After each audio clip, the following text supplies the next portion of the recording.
Ma'am Shasha.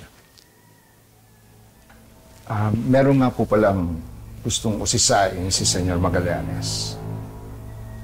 Bakit naman daw po napakatagal na mautas ang buhay o mamatay ni Mayor Alfonso samantalang matagal-tagal niyo na rin po yata siyang nilalason nung binigay ni Nolan. Pero hanggang ngayon buhay pa rin si Mayor.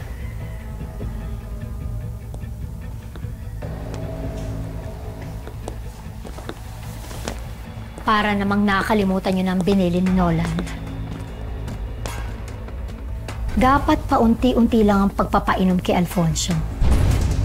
Dahil kapag pinalaklak ko kaagad sa asawa ko, matitrace agad ng mga doktor ang lason oras na mamatay siya. Pero kung unti-unti lang ang pag-inom,